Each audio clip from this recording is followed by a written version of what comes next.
ሰላም እንዴናችሁ? በያላችሁ በጥሉ ነገር ሰላም ነው። አሸይና አንድ ያላችሁ ሞኝላችሁ አለው ቤቶች ስትጎንዶሉ ማዳችሁ ላይክ እና ሼር ያደርጋችሁ ለዚህ ቪዲዮ ቢያንስ 2000 ላይኮችን እንድትሰጡት እጋብዛችኋለሁ። ዛሬ ደግሞ ይዘናችን ዘላችሁ መጣ ነው። እንግዲህ እንዳይጥ ሰተት ብለው ወጥመድ ውስጥ የገቡትን የአሜሪካ ግዙፍ የጦር መርከቦች ናቸው።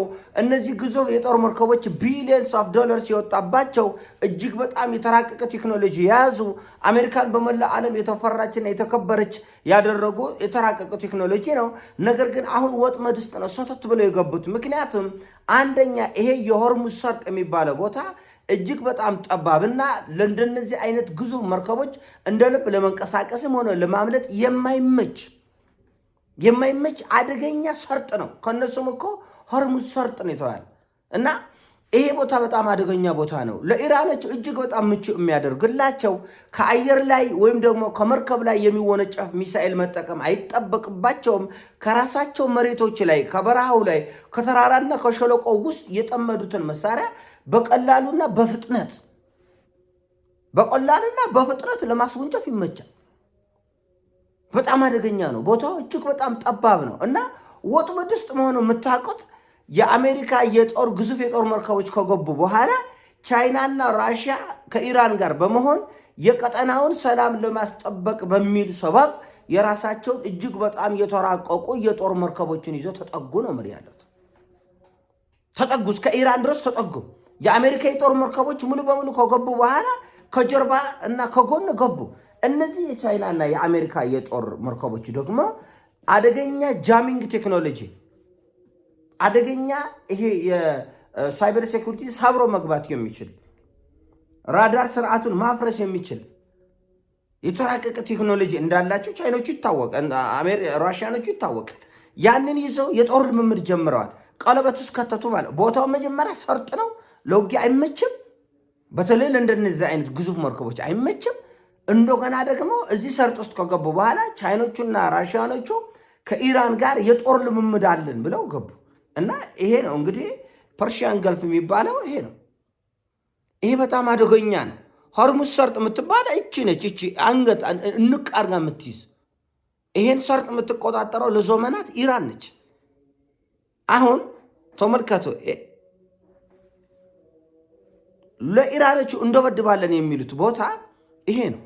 ይሄ በዚህ በኩል ይሄ ሎሚ ኮለሩ በሙሉ ይሄ አመዳማ ኮለር የኢራን መሬት ነው፣ በረሃዎቹ ናቸው።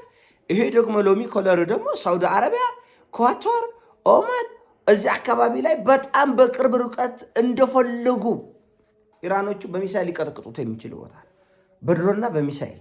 ይሄንን ለማዳን ሲባል ደግሞ በዚህ ሰርጥ ውስጥ የአሜሪካ የጦር መርከቦች የሚገቡ ከሆነ ወጥመድ ውስጥ ገብተዋል ማለት ነው። አንዴ ነው። ሁለተኛ አሁን በልምምድ ሰበብ የተጠጉት የራሽያና የቻይና የጦር መርከቦች ግዙፍ የጦር መርከቦች አንደኛ እንዳልኳቸው ይሄ የራዳር እንትኑን ጃም ማድረግ የሚችል በጣም የተራቀቀ ቴክኖሎጂ ነው ያለ። ስለዚህ የመጀመሪያ ጥይት ስትተኮስ ራሽያኖቹ ወደ ጦርነት የሚያስገቡት የአሜሪካን የራዳር ሲስተም ማፍረስና እውር ማድረግ፣ ዶንቆሮ ማድረግ። ከዛ በኋላ ምን ይሆናል ማለት ነው? አብርሃም ሊንከን ተራ የብረት ክምር ይሆናል ማለት ነው። ዲዛ ዝም ብሎ ኮልኮሌ ይሆናል ማለት ነው። ምክንያቱም ያለ ራዳር የጦር መርከብ ማለት ምንም ተራ ነገር ነው።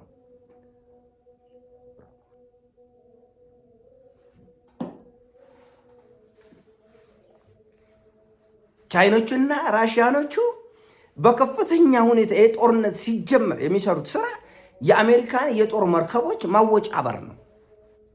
ራሳቸውን እንዳይከላከሉ ማለት ሽባ እንዲሆኑ፣ እውር እንዲሆኑ ያለ ራዳር የትኛውም የጦር መሳሪያ ባዶ የብረት ክምር ነው።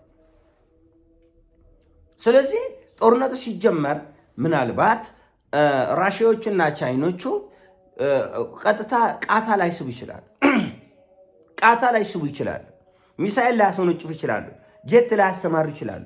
ምናልባት የአሜሪካን የጦር መርከቦች በሙሉ ራዳራቸውን ሰብረው በመግባት ጃም በማድረግ እውር እና ደንቆሮ እንዲሆኑ ሊያደርጉ ይችላሉ። ሰተት ብለው ወጥመድ ውስጥ የገቡት የአሜሪካ የጦር መርከቦች ከማንም ጋር እንዳይገናኙ ራሳቸውንም እንዳይከላከሉ ያደርጋሉ። በእርግጠኝነት እንዳልኳችሁ ቀጥተኛ ውጊያ ውስጥ ላይገቡ ይችላል። አህራኛ የለንበትም እውነት አናረጋይ ብሎ ሊምሉ ሊገዘት ይችላል። ልክ አሜሪካኖቹ ዩክሬን ውስጥ አንዳንድ ጉዳዮችን እነሱ እያደረጉ እኛ የለንበትም ብለው እንደሚሸመጥጡት ሁሉ ቻይናና ራሽያም በኢራን ጉዳይ ላይ የአሜሪካን የጦር መርከቦችም ሆነ ሌሎች መሳሪያዎችን በጃም በማድረግ የራዳር ቴክኖሎጂያቸውን ጃም በማድረግና ይሄን ቢሊየንስ ኦፍ ዶላርስ የወጣበት ግዙፍ ፕሮጀክት ዱዳ ወይም ዶግማ ምንድነው ማለት ዶንቀራ እውር ሊያደርግ ይችላል። አይም አይሰማም ማለት ነው። ለቃላቱ ይቅርታ ጠይቃለሁ። እንደዛ ካደረጋቸው ደግሞ ውልፍ የለም፣ በቃ መንቀሳቀስ የለም። ታራ የብረት ክምር ነው ባጭሩ።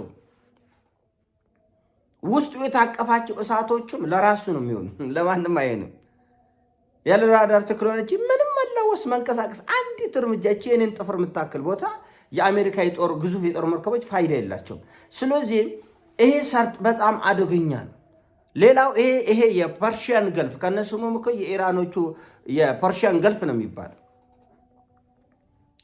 ዓለም ከተፈጠረ ጀምሮ ሲቆጣጠሩት የነበረ መሬት እና ይሄ በጣም ጠባብ ቦታ በቀላሉ ሚሳኤል እንደምታውቁት ከጀቶች ላይ ስታስወነጭፈው ከበድ ያለ ቴክኖሎጂ ይጠይቃል። ከመርከቦች ላይ ስታስወነጭፈው ከበድ ያለ ቴክኖሎጂ ይጠይቃል። ከመሬት ላይ ስታስወነጭፈው ግን በቀላሉ የተፈጥሮን ሽፋን ማግኘት ይችላል። የሚወነጭፈው ሚሳኤል ከተለያዩ ቦታዎች እንደ ልብ ልታስወነጭፈው ትችላለህ። ከተለያዩ ቦታዎች ላይ እንደ ልብ ልታስወነጭፈው ትችላለህ። ለምን? መሬት ነው፣ ምቹ ነው። መርከብ ላይ ሲሆን በጦር ጀቶች ላይ ሲሆን ግን ምቹ አይደለም። እና ይሄ ወጥመድ ውስጥ እንዴት አይናቸው እያየ እንደገቡ በጣም የሚያስደንቅ ነው። በጣም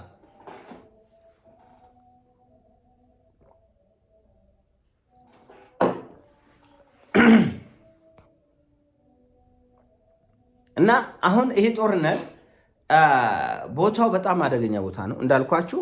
አሁን ሳውዲ አረቢያዎቹም ከኛ ቦታ ላይ ተነስታችሁ አትደብድቡም የሚሉበት ምክንያት ይሄ ቦታ ለጥቃት በጣም የተመቸ ነው። የሳውዲ መሬት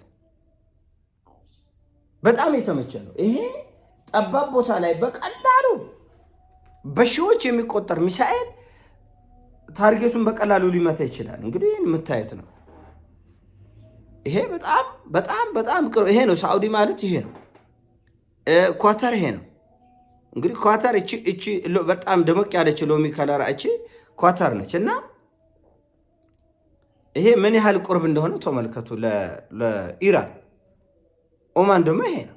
እና በዚህ ቦታ ላይ የሚደረግ ውጊያ ማን ነው የበለጠ ተጠቃሚ የሚሆነው? ይሄ የኢራኖቹ መሬት ነው። የአመድማ ይሄ የኢራኖቹ መሬት ነው። ከዚህ የባህር ዳርቻዎች ላይ በመጀመሪያም ኢራኖቹ ስፍር ቁጥር የሌለው ሚሳኤሎች ቦሊስቲክ ሚሳኤል ሃይፐርሶኒክ ሚሳኤሎችን ያጠራቀሙበት ነው፣ የሸሸጉበት ቦታ ነው እና ለጦርነት ያመቻቹት ቦታ ነው። ለዚህ ነው ሳዑዲም ሆነች ኳታርም ሆነች ባህሬንም ሆነች ከኛ ጋር ተነስታችሁ አትደብድቡብን ኢራንን ያሉት ያለ ምህረት በቀላል ርቀት በአደገኛ ሁኔታ መቀጥቀጥ ስለሚቻል ስፍር ቁጥር በሌለው ድሮኖች መቀጥቀጥ ይቻላል። ያንን ማንም ማስቆም አይችልም። እና ይሄ የእውር ድንብር ጉዞ ያለምንም ግራና ቀኝ ማሰብ በጀብደኝነት ይህንም ያህል ሲጀመር ጦርነቱ አይቀሬ መሆኑን የምታውቁት እንዲህ ያለ በጣም አደገኛ አቅጣጫ ላይ በድፍረትና በደመነፍስ አሜሪካኖች የገቡበት ሁኔታ ስታየው በእውነትም በመካከለኛ ምስራቅ በኢራንና በእስራኤል መካከል ያለውን ግጭት ለማርገብ ሳይሆን ወደ ለየለት ጦርነት እየሄዱ እንደሆነ ያስታውቃል። ትልቁ መረጃም ማስረጃም ይሄ በጣም አደገኛው ነው። ቀጠና ውስጥ ይህን የሚያክል ግዙፍ ለመላወስ የማይመች ሰርጥ ውስጥ ዋሻ ውስጥ ነው ይዞት የገቡት። ለኢራኖቹ ደግሞ ለውጊያ በጣም የሚመች ነው የሆነው። በጣም የሚመች በተበታተነ ሁኔታ ከተለያየ አቅጣጫ በቅርብ ርቀት ላይ ለመደብደብ የሚመች ነው።